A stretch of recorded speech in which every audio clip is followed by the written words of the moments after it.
Nous allons donc commencer le webinaire Voix des clics, ouvrez les yeux sur l'incompétence digitale. Alors, le plan de ce webinaire sera le suivant. Je vais commencer par une petite présentation de Voix des clics, alors vous inquiétez pas, hein, elle durera juste 1 minute à peine, c'est simplement pour vous resituer le contexte de qui on est.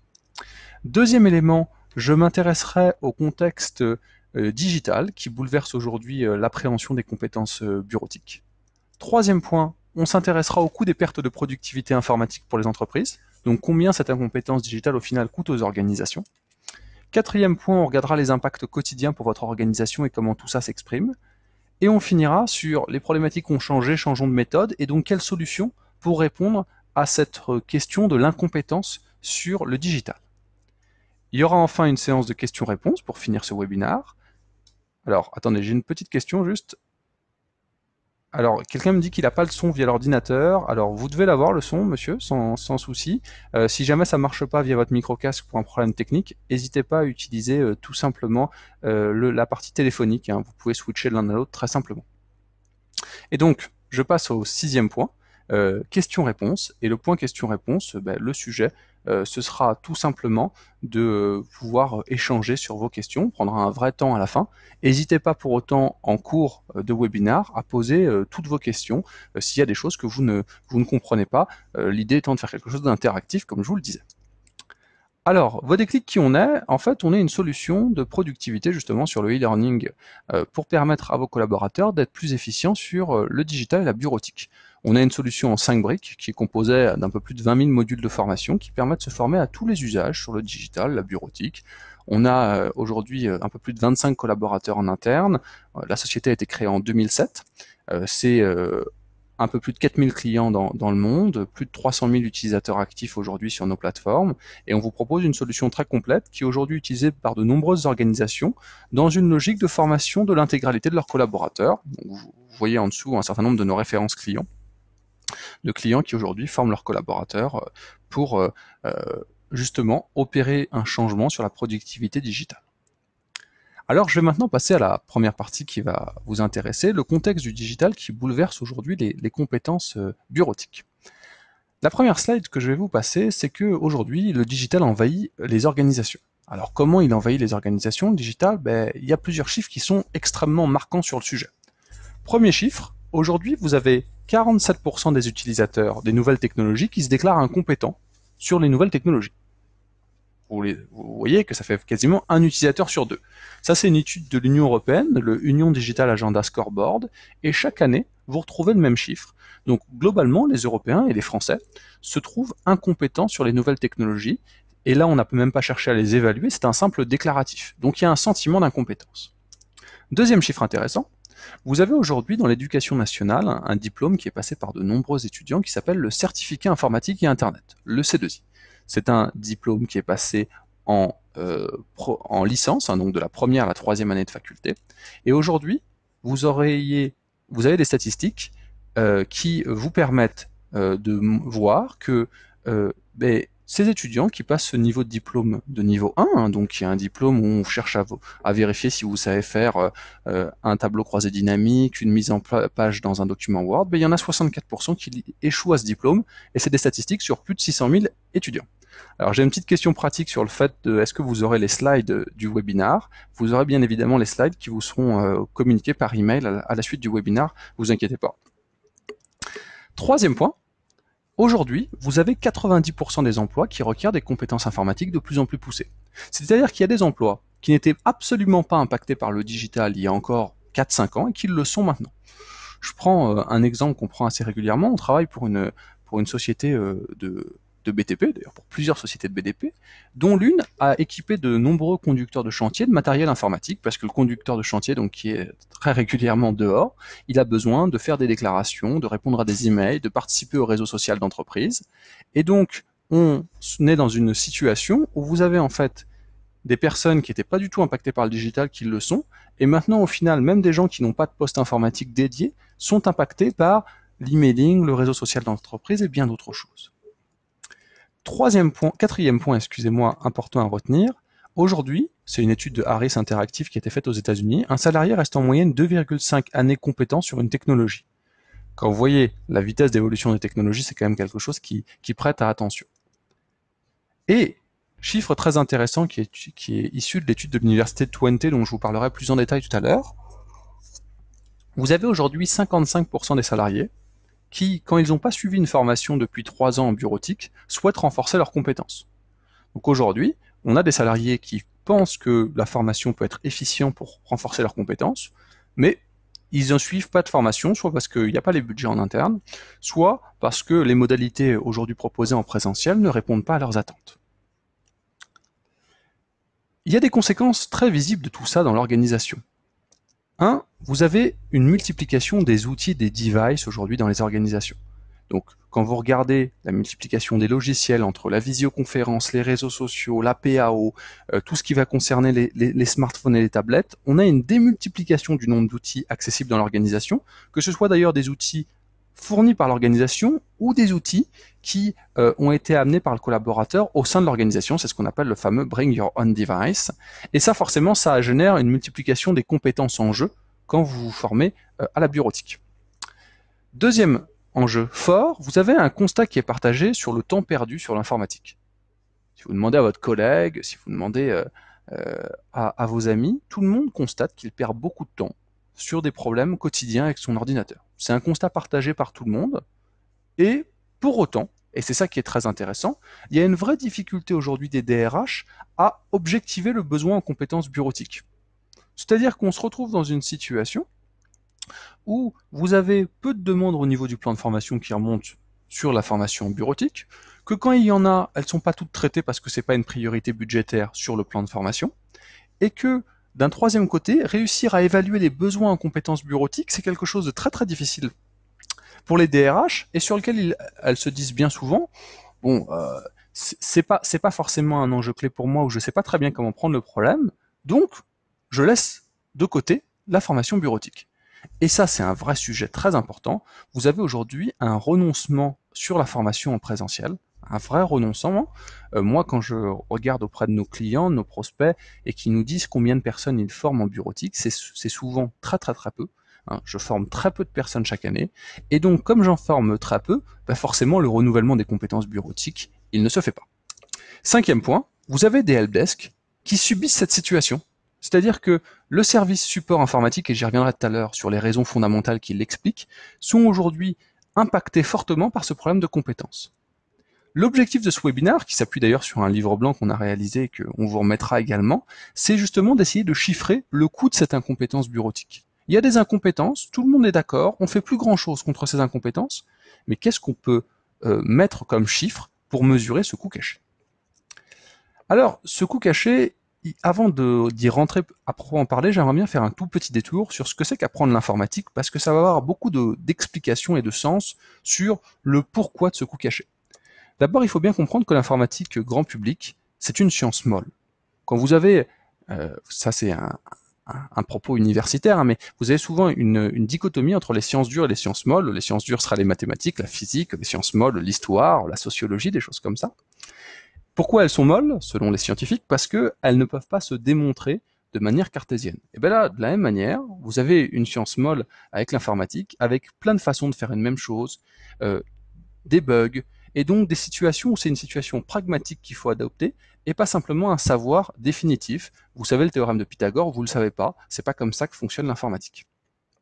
Apprendre l'informatique, en fait, c'est apprendre à bricoler, c'est apprendre à utiliser des logiciels où il y a 10 façons de faire une même manipulation.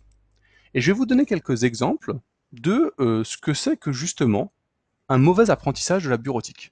Premier exemple, la définition du bureau que j'ai trouvé sur Wikipédia. Un espace de travail d'un environnement graphique. Alors là, une fois qu'on a lu ça, on est vraiment avancé sur ce que c'est qu'un bureau sur Windows, quoi. On sait tout de suite ce que c'est, on a tous bien compris ce qu'il y a derrière. En réalité, vous avez bien compris que mon propos était ironique, on n'a strictement rien compris. Deuxième chose, alors là je vais vous faire participer, je vais vous demander aujourd'hui, est-ce qu'il y a quelqu'un qui sait dans ce webinaire combien de lignes vous pouvez traiter dans un tableur Excel? Donc vous pouvez avoir combien de lignes dans un fichier d'un tableur Excel? Est-ce que vous connaissez la limite en termes de nombre de lignes? Alors je vous laisse quelques secondes pour participer via le module question. Voilà. Alors j'ai des premières suggestions. Alors j'ai quelqu'un qui me dit 200 000 lignes. J'ai une personne qui me dit 1 million de lignes. Alors, qui dit mieux? Il y en a qui me disent beaucoup, illimité, 65 000, infini, 700. Tout dépend de la mémoire. Voilà. Donc là, on a eu plein de réponses. Sur Excel 2003, donc il y a une personne qui avait raison, c'est 65 337 lignes. Sur Excel 2007, c'est 1 048 000 lignes. Sur Excel 2010, c'est un peu plus de 3 millions. Est-ce que, maintenant qu'on s'est fait ce petit échange ensemble, vous vous sentez plus compétent sur Excel? Eh ben, je pense absolument pas. Et vous avez bien raison de ne pas vous sentir plus compétent parce que c'est une donnée qui n'a aucun intérêt. Je cherche simplement à vous montrer que, résultat, les attendus en termes de pédagogie, bureautique et digitale, ils sont bien particuliers et il faut tenir compte de ça dans ce qu'on va apporter ensuite aux apprenants. Deuxième chose, il faut réussir à appréhender les compétences. Donc, une compétence bureautique, elle est peu pérenne. Si tout le monde se dit toujours « Oh là là, mince, comment je fais cette manipulation ?» C'est bien parce que une compétence bureautique que vous apprenez aujourd'hui, elle a un degré de validité dans le temps qui est extrêmement faible dans la durée. Les outils évoluent de plus en plus rapidement, donc on l'a bien vu via tout ce qui est sur le cloud et tous ces outils qui sont en ligne, via les migrations informatiques qui sont de plus en plus fréquentes. Et puis, il y a plein de manières de réaliser une manipulation, ça je vous l'ai déjà expliqué. Et puis les utilisateurs, en plus, c'est plus les mêmes. Et ça, il va falloir en tenir compte dans cette estimation des coûts de l'informatique et pour bien les comprendre. C'est que vous avez une disparition de l'homme de Cro-Magnon de la bureautique. Il n'y a plus personne qui a un niveau 0 en bureautique. Tout le monde a un niveau 1. Je vous donne un exemple, vous avez 85% des Français qui ont au minimum 2 ordinateurs à la maison et une connexion au débit. Il y en a 57% qui ont un smartphone dans la poche qui leur permet de se connecter à Internet. J'ai donc des utilisateurs qui ne sont plus des grands néophytes. Et comme j'ai un outil quotidien, eh bien j'ai un besoin quotidien. Alors maintenant, cette petite aparté faite, on va rentrer justement sur mais quel est le coût de la perte de productivité pour une organisation liée à ce manque de compétences informatiques. Alors, pour ça, on va se baser sur une étude, qui est une étude extrêmement documentée sur le sujet, qui est l'étude de l'université de Twente. Alors, cette étude, pour vous faire quelques éléments dessus, d'abord, c'est une réflexion sur les enjeux pour les utilisateurs et l'organisation qui a été faite, c'est-à-dire, qu'est-ce que ça veut dire que être incompétent en bureautique et quelles en sont les conséquences? Dans cette étude, deuxième chose très importante, vous avez une distinction très claire entre des problèmes techniques et des problèmes de compétences. Ce que je veux dire par là, c'est que cette étude s'intéresse de manière distincte au fait que votre ordinateur ne marche plus, vous avez un bug, technologiquement c'est l'appareil qui ne fonctionne pas, et le fait que ce soit un problème de compétences, vous n'y arrivez pas parce que vous ne savez pas faire, et donc le problème ne se situe pas au niveau de l'ordinateur, il ne se situe pas sur la chaise, mais il se situe entre les deux. Alors j'ai une petite question, donc je vais me permettre d'y répondre en passant. J'ai une question sur quel pourcentage de volatilité des compétences informatiques? Moi, si je devais vous répondre, je pense qu'aujourd'hui, une compétence informatique que vous ne repratiquez pas régulièrement, elle a une durée de vie d'à peu près 15 jours. Donc ça veut dire qu'au bout de 15 jours, vous avez oublié entre 40 et 60% de l'acquis, et donc vous devez pouvoir la réactiver. Et ça d'ailleurs, c'est pas une affaire de vous êtes un bon ou un mauvais utilisateur. C'est une affaire de, en fait, la compétence bureautique, quand vous la mettez peu souvent en exécution, et c'est le cas de plein de compétences bureautiques, parce qu'il y en a tellement, qu'il y en a plein qu'on met de côté et qu'on utilise 3, 4, 5, 10 fois par an, eh bien vous avez besoin de réactiver votre compétence. On y reviendra tout à l'heure. Donc je reviens à mon étude, donc je vous disais, problème technique et problème de compétences bien distincts, donc ça c'est très important dans cette étude. C'est un peu plus de 2000 personnes qui ont été interrogées, donc on a une base statistique valable pour retirer des choses de ces chiffres. Troisième point, c'est des gens âgés entre 16 et 67 ans, donc on a toutes les générations, hein, si j'ose dire. Quatrième point essentiel, c'est des gens qui travaillent au minimum 12 heures par semaine et 2 heures par jour sur un ordinateur. Donc forcément, c'est des utilisateurs de l'informatique. Si on parlait d'un public qui n'utilise jamais un ordinateur, ben, il est peu impacté par les incompétences bureautiques. Et le premier chiffre que vous devez retenir de cette étude, il est assez simple. En moyenne, la productivité des salariés d'une organisation est impactée à hauteur de 7,6% par l'incompétence bureautique. C'est-à-dire que je perds 7,6% de productivité parce que mes collaborateurs sont incompétents sur les logiciels bureautiques. Alors comment ça se découpe tout ça? Ça se découpe de manière extrêmement précise dans l'étude en essayant d'estimer quelle est la répartition du temps perdu par incompétence bureautique. Alors, on va faire un deuxième petit sondage ensemble. Pour vous, combien de temps par jour on perd par incompétence bureautique parce qu'on ne sait pas faire telle manipulation sur LinkedIn, telle recherche sur Google, tel tableau croisé dynamique sur Excel? Vous pensez qu'on perd combien de temps par jour lié à ces incompétences-là? Qu'est-ce que vous diriez? Alors, j'ai une première réponse, 7 minutes. J'ai une deuxième réponse pour quelqu'un qui, je pense, manie un peu d'ironie, la moitié de son temps. 15 minutes, 30 minutes, 1 heure, 30 minutes. Bon, alors, voilà, 20% du temps. Ok. Donc, ça va varier en fonction des organisations, évidemment. La réponse moyenne de cette étude, et qui est intéressante, vous allez voir, c'est que c'est 16 minutes par jour. Alors là, vous pourriez vous dire, bah, 16 minutes perdues par jour, c'est quand même pas grand-chose, quoi. Qu'est-ce que ça représente? Bah, 16 minutes par jour, ce qui est très important, c'est que ça représente beaucoup plus que ça ne semble représenter. C'est que ça représente 5,45 heures par mois. Quasiment une journée ouvrée perdue. Alors évidemment, vous allez avoir des grandes oscillations en fonction du temps que vous passez sur votre ordinateur, en fonction du fait que vous venez ou pas de migrer d'un point de vue informatique. Mais ce qui est intéressant, c'est que votre expression de tous les participants du webinar, bah, elle était supérieure à l'estimation de cette étude. Donc on peut se dire que l'estimation de cette étude est plutôt fiable et que, en effet, vous perdez plus de 5h40 par mois par incompétence sur les outils bureautiques. 5h40 de perdu chaque mois. Et 5h40 qui vont se répartir entre la bureautique, l'Internet, donc Internet c'est les emails, la navigation sur le web, et puis les réseaux sociaux.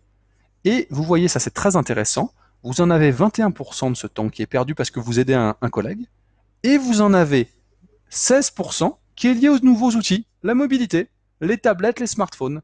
Donc plus je rajoute d'outils, plus ce temps est en train de s'étendre, de temps perdu parce que je ne sais pas faire. Alors, on pourrait se dire, bon, bah, si on perd autant de temps, forcément, on cherche des solutions pour avoir une réponse à ces incompétences bureautiques. Alors comment ils font les utilisateurs?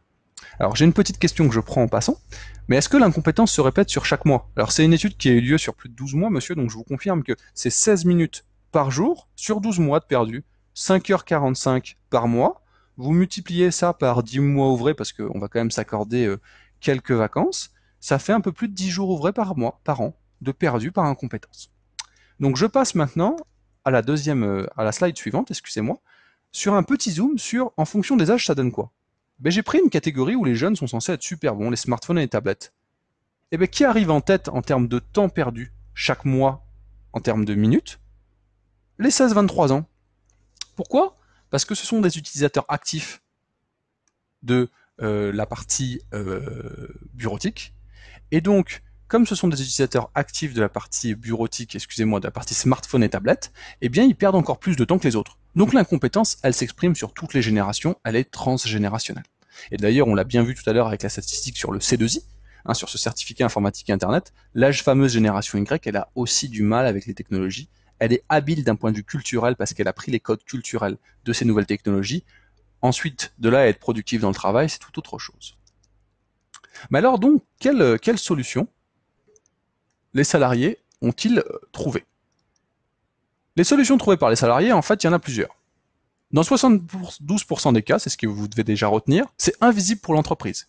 C'est-à-dire qu'ils font appel à des solutions qui n'ont pas été organisées par l'entreprise. Deuxième point, le helpdesk est autant utilisé que la formation. C'est-à-dire que j'appelle autant mon helpdesk que je vais en formation pour résoudre mes problèmes pédagogiques. C'est très intéressant, vous voyez, sur l'utilisation détournée d'un helpdesk qui est là pour répondre à des problèmes techniques, sur des problèmes d'usage. Troisième point à retenir, la fonction aide n'est jamais utilisée. 5% des cas. Pourquoi? Parce que si vous l'avez déjà utilisé, vous le savez, on n'y trouve quand même pas grand-chose. Et donc, le premier usage, c'est le collègue. 38% des cas, je demande à mon collègue. Et là, je demande à mon collègue. C'est évidemment une perte de temps très importante. Alors, il y a une question complémentaire. Il y a une question sur, lorsque vous parlez de compétences bureautiques techniques, incluez-vous le temps perdu en inefficacité d'utilisation, dispersion, manque de focus, gestion de priorité? Ce qu'il y a derrière là, les incompétences bureautiques hein, dans l'étude, c'est je ne sais pas faire des manipulations liées à un objectif que je me suis donné, donc je dois faire un rapport sur Excel, je ne sais pas le faire. Combien de temps je mets quand j'appuie sur le compteur pour trouver la solution? Donc c'est pas une affaire de je perds du temps lié à des pratiques, parce que là ce que vous mettez en avant c'est des usages bureautiques au sens en fait avec mon ordinateur je me disperse, je fais autre chose, c'est pas ça qui est mesuré dans l'étude, mais vraiment les incompétences. Alors, je vais passer maintenant à la slide suivante sur le fait que vous avez des utilisateurs en pleine tempête. Donc, on l'a vu, la stratégie de la débrouille est souvent la stratégie la plus souvent utilisée par les utilisateurs. Vous avez 55% des répondants à cette étude 20 qui aimeraient une formation en bureautique. Le gain de productivité attendu est par contre faible, c'est-à-dire que quand vous leur dites « mais est-ce que vous pensez que cette formation elle va vous être utile ?» En général, c'est assez faible. Évidemment, en pensant à un modèle traditionnel en présentiel, donc je vais aller en formation 2 jours, et puis j'aurai le droit à ça une fois de temps en temps. Il y a un renoncement global sur le sujet, c'est-à-dire que la plupart des DRH, des DSI, des salariés, ont renoncé à trouver une solution opérationnelle en termes de productivité pour les collaborateurs sur le sujet. Il y a peu de formations en présentiel, le helpdesk est soumis à des appels mais on ne le mesure pas trop, et les salariés ont trouvé des solutions de débrouillardise, de contournement. Alors si justement on regarde le helpdesk maintenant, les usages du helpdesk, quand vous demandez les raisons d'appel d'un helpdesk, eh bien vous vous rendez compte que la deuxième raison d'appel du helpdesk, c'est des problèmes de compétences. 16% des appels au helpdesk en général sont en fait des appels qui concernent des problèmes de compétences. La personne pense avoir un problème technique, en fait elle a un problème d'usage. Là vous voyez qu'il y a un point clé qui est d'accepter de faire évoluer son efficacité. Et pour faire évoluer son efficacité, il faut que je trouve des solutions. Une des solutions, c'est d'appeler le helpdesk. Hop, excusez-moi. Et donc là, on a vraiment une solution de j'appelle mon helpdesk pour des problèmes de compétences parce que je n'ai pas d'autre solution en interne. Je ne sais pas comment faire. Et quand vous demandez maintenant au helpdesk d'analyser les problèmes qui expliquent les appels, eh bien, vous voyez que dans plus de 40% des cas, vous avez des gens au helpdesk qui vous disent que l'un des enjeux de l'appel, c'est un problème de compétences, et que dans 30% des cas, ils considèrent que les apprenants ne sont pas assez formés. Donc aujourd'hui, il y a un vrai accord entre les salariés qui appellent le helpdesk pour les problèmes de compétences parce qu'ils n'ont pas trop d'autres solutions, et le helpdesk qui constate qu'il y a plein d'appels qui sont liés à ces problèmes de compétences, et évidemment, ça a un vrai coût. Je vous rappelle que la gestion d'un helpdesk par collaborateur coûte en général plusieurs milliers d'euros par an. Donc là, je parle du poste de travail avec le support associé. Donc là, vous voyez, on est à 2267 euros. Les problématiques ont changé, changeons de méthode. Parce que je pense que vous avez bien, que vous partagez aujourd'hui le fait que vos collaborateurs perdent beaucoup de temps là-dessus, qu'il n'y a pas vraiment de solution, mais qu'est-ce qu'on peut proposer maintenant pour répondre à la demande? Alors, on peut proposer plusieurs choses. D'abord, il faut donc répondre à l'enjeu. Les salariés ont développé des stratégies de contournement. Ils pèsent chacun sur la productivité de leurs collègues, donc il y a un vrai impact global de l'incompétence digitale. Il y a une faible partie de la demande qui remonte au titre du plan. Le helpdesk est impacté directement et indirectement. Les compétences bureautiques s'inscrivent dans le quotidien du collaborateur. Comment est-ce qu'on peut répondre à ces 5 enjeux? Et il y en a même un sixième, les formations actuelles ne répondent plus aux besoins. Là, c'est une évidence. D'un côté, vous avez un problème de coût, de l'autre, vous avez un problème de timing entre le moment où j'ai un besoin et le moment où elle me l'est accordée. Alors, quelles sont les exigences à avoir pour retenir une solution de e-learning et de productivité qui va permettre à vos collaborateurs de passer un cap en termes de compétences bureautiques et donc de répondre à ces attentes? D'abord, il faut que l'individu soit au centre du dispositif. Si c'est lui qui a un problème, si c'est lui aujourd'hui qui a trouvé des stratégies de contournement, il faut bien lui apporter une solution, c'est lui qui décide ce qu'il va faire en termes de formation. Deuxièmement, cette formation, elle doit être présente dans le quotidien. C'est-à-dire que si on considère que le problème principal, et c'est le cas, c'est les 16 minutes perdues par jour, il faut bien que cet outil s'inscrive dans son quotidien pour répondre en temps et en heure aux besoins exprimés. Troisième point, il faut avoir un catalogue exhaustif sur tous les outils, puisque le parc informatique a évolué, les usages ont évolué, il faut couvrir tous les besoins. Quatrième point, comme vos utilisateurs utilisent de plus en plus des devices, des smartphones, etc., il faut que ce soit compatible dessus, c'est-à-dire que si j'ai un smartphone et une tablette, j'attends à ce que ça fonctionne. Le licensing de tout ça et la partie modèle économique, il faut évidemment qu'elle s'adapte au fait que vos utilisateurs, ils en ont besoin dans le quotidien, au day-to-day, et donc si c'est limité en termes d'usage, en termes de temps, ça pose beaucoup de problèmes. Sixième point, excusez-moi, l'évolutivité de la solution, qu'elle s'adapte au contexte extrêmement mouvant des nouvelles technologies.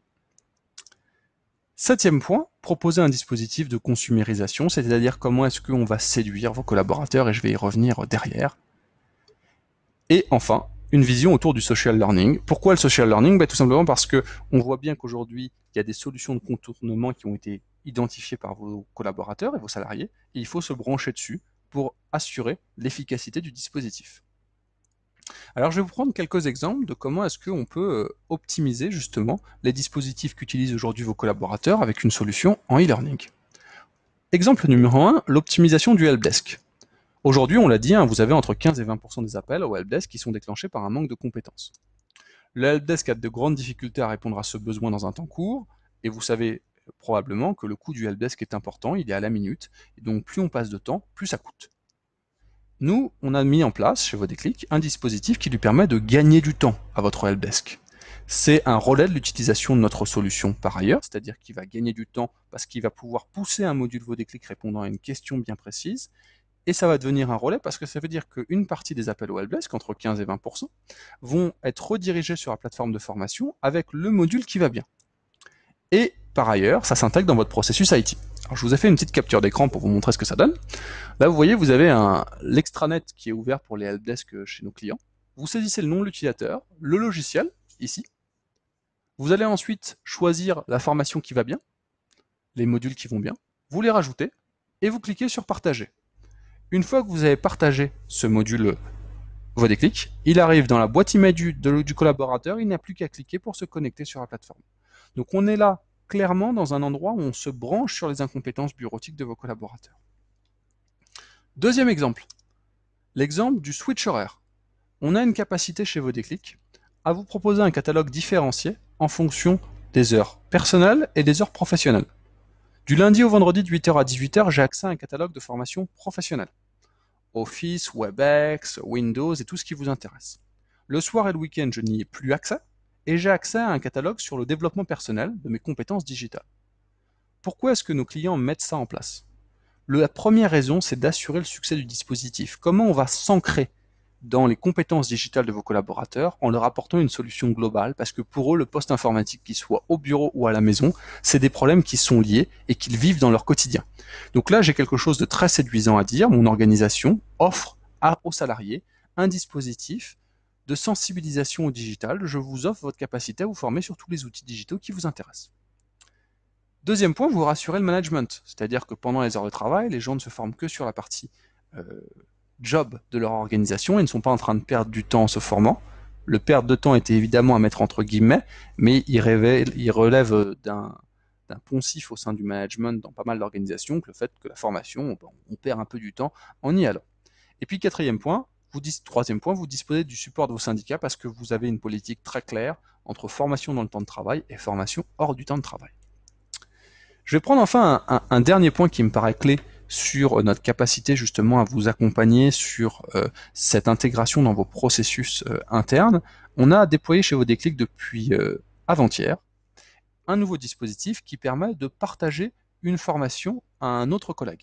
Alors je vais vous montrer ça juste en deux minutes. Hop, je vous demande juste une petite seconde. Je vais mettre mon navigateur. On va aller faire un tout petit tour sur la plateforme Vodéclic.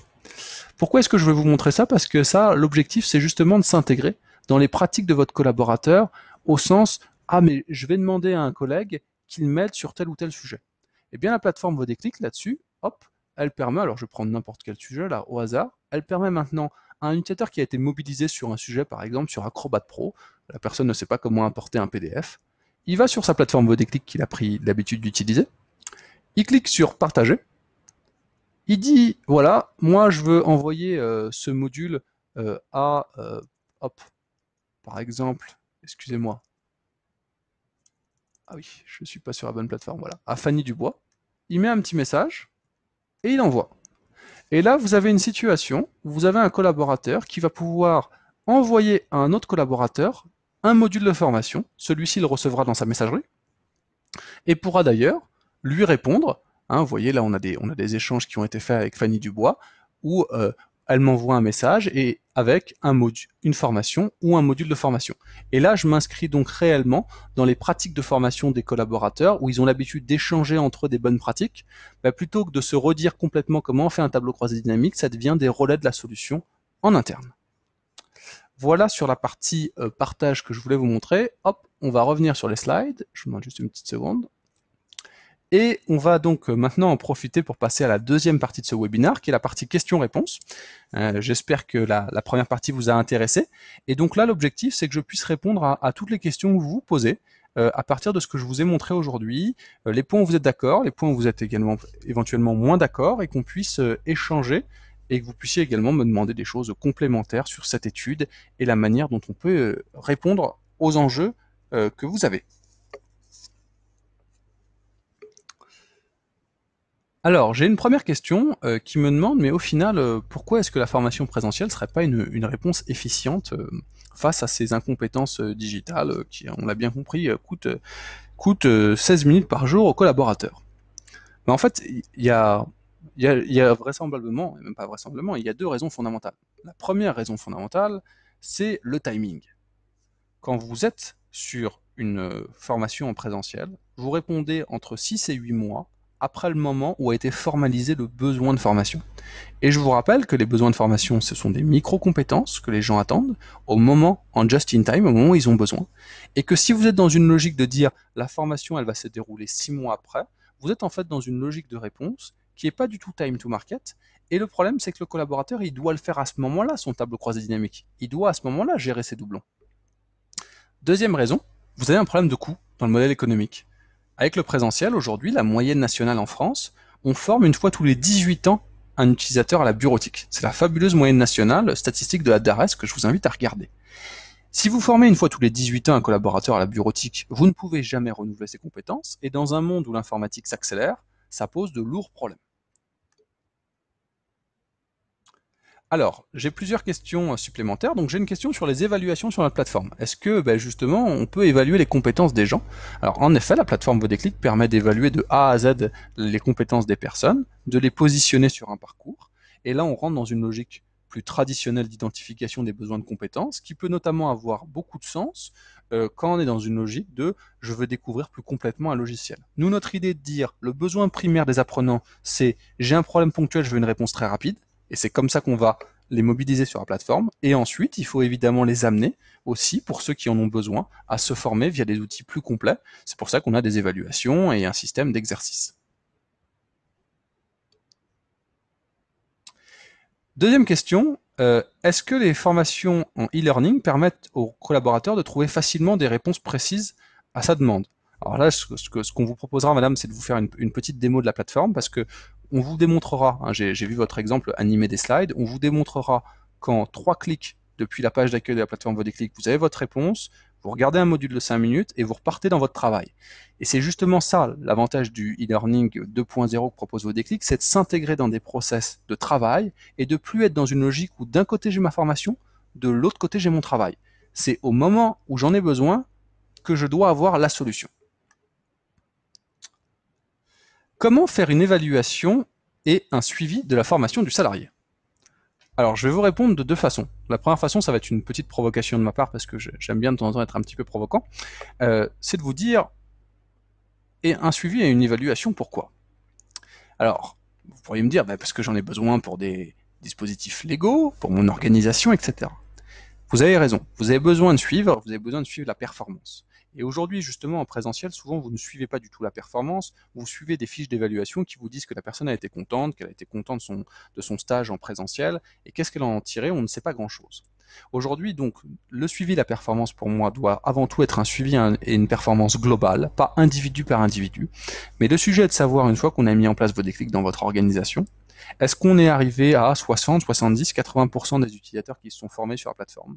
Combien de temps ils y passent? Comment on améliore le dispositif? Alors j'ai des remerciements et des gens qui doivent partir, donc écoutez, je vous remercie également pour votre présence aujourd'hui. Alors, il y a une question sur le modèle économique Vodéclic. Alors en effet, Vodéclic, c'est une licence nominative par utilisateur, avec une volumétrie dégressive en fonction, avec un pricing dégressif en fonction de la volumétrie. Mais ça, on pourra vous apporter des renseignements complémentaires à la suite du webinaire. Alors, il y a quelqu'un qui me demande de montrer le reporting. Ce que je vous propose, monsieur, c'est qu'on vous rappelle suite au webinaire pour vous montrer la plateforme en détail, parce que là, sinon, on va sortir un peu de la thématique du webinaire, et voilà, pour les autres, c'est pas forcément ce qu'ils souhaitent voir. Donc, et par contre, on reprendra contact avec vous vraiment dans les 24 heures pour vous proposer une démo et vous montrer le reporting et son fonctionnement. Alors, une question sur comment est-ce qu'on donne accès aux formations chez Vodéclic. Est-ce que c'est en format centre de ressources? Est-ce que c'est sur le poste de travail du collaborateur, etc. Alors, je vais vous répondre de manière extrêmement claire. Chez Vodéclic, c'est 100% sur le poste de travail. C'est justement à l'intérieur du travail et plus quelque chose qui est séparé du travail. La formation, pour nous en bureautique et sur le digital, parce qu'on ne prétend parler que de ce secteur-là, eh bien la formation, elle doit s'intégrer dans le travail du collaborateur. le mettre en dehors de son poste, lui dire « va t'enfermer 4 heures ou 5 heures dans un centre de ressources ». C'est en tout cas lui expliquer, grosso modo, que de toute façon, on reprend le schéma du présentiel, on fait du bourrage de crâne, et de toute façon, on ne va pas en retenir grand-chose. Donc, nous, chez Vodéclic, quand on se déploie dans une organisation, c'est toujours sur le poste de travail du collaborateur que ça se joue. Ensuite, parfois, ils s'isolent en salle de réunion parce qu'ils font des formations un peu plus longues, et on a d'ailleurs un outil de planification pour aider tout ça. Est-ce qu'il y a un rappel dans le planning de formation chez Vodéclic? Vous découvrirez également la fonctionnalité planning lors de la démonstration qu'on vous fera, monsieur, puisque, en effet, on a un outil de planification et qui va synchroniser avec votre agenda à Outlook. Alors, j'ai des remerciements pour d'autres personnes qui doivent partir. Je vous remercie également et j'espère à bientôt. Quelle est la durée moyenne d'une formation Vodéclic? Alors là, en fait, ça dépend de ce que vous évoquez. Si vous évoquez les modules de formation au sens, comme il y avait une question sur comment animer des slides PowerPoint, la durée moyenne, c'est 5 minutes. Donc vous voyez, intégration très forte dans le travail. Et ensuite, ces modules, ils forment une formation de manière plus globale. Donc je sais pas, alors de tête, mais grosso modo, PowerPoint 2010, on va avoir 14 heures de formation. Le sujet, évidemment, pour personne de faire ces 14 heures, ça n'a juste aucun sens. Ce qui a du sens, c'est stagiaire après stagiaire, de pouvoir se former. D'ailleurs, je ne devrais pas dire stagiaire parce qu'on parle de salariés chez nous. Donc salarié après salarié qui puissent se former, parfois qu'ils y passent 1 heure, parfois qu'ils y passent une demi-heure, parfois qu'ils y passent 10 minutes, en fonction des sessions. Les formations 2.0 Vodéclic ne portent que sur les outils bureautiques. Alors, en fait, elles portent sur tout le digital. Donc on va couvrir la bureautique traditionnelle, Microsoft, OpenOffice, Google Apps, et puis on va également couvrir les réseaux sociaux, le multimédia, les systèmes d'exploitation, tous les outils d'organisation et de gestion de projet comme Project, Mindjet, Basecamp. Donc on a une vision très large du poste de travail, mais en effet, si vous pensez au management, aux langues, etc., c'est pas notre métier. Et on tient beaucoup à cette dichotomie, parce qu'on est persuadé chez Vodéclic que plateforme et contenu doivent vivre ensemble. Et à un moment ou à un autre, vous ne pouvez pas proposer une ergonomie qui soit efficiente pour vous former au digital et à la bureautique, et dans le même temps avoir une ergonomie qui soit identique et de la même manière efficiente pour l'anglais ou le management. Ça, c'est pas vrai. Nous, on ne croit pas à ce modèle. On croit à un modèle qui est le modèle du 2.0 actuel, c'est-à-dire de plateformes qui sont centrées sur le service qu'elles apportent. Vous retrouvez ça chez Twitter et LinkedIn, par exemple. C'est des plateformes centrées sur le service qu'elles cherchent à apporter. C'est ce qu'on fait. Ça ne nous empêche pas ensuite de nous intégrer dans des LMS, mais on croit beaucoup à ce type d'intégration. J'ai encore des remerciements. Je vous remercie tous également pour vos retours positifs. Alors, il y a d'autres personnes qui souhaiteraient avoir des démonstrations, donc on en rediscutera évidemment post-démo avec le plus grand des plaisirs. Là, il n'y a aucun souci de ce côté-là. J'ai encore des remerciements, vous allez finir par me faire rougir, donc merci beaucoup également pour toutes vos questions très intéressantes. Alors, est-ce qu'il y a une ou deux dernières questions pour finir ce webinaire, hein, puisque vous êtes quasiment encore tous là, donc si vous avez des questions, vraiment, n'hésitez pas, c'est avec le plus grand des plaisirs que j'y répondrai. Alors, j'ai une question sur la compatibilité de Vodéclic. Vodéclic, c'est compatible avec toutes les plateformes, Mac, PC, Linux, tablette, smartphone. Et ça, pour nous, c'est quelque chose d'extrêmement important, cette compatibilité, parce que quand l'utilisateur se connecte, si à la première connexion, ça ne fonctionne pas, vous l'avez perdu définitivement.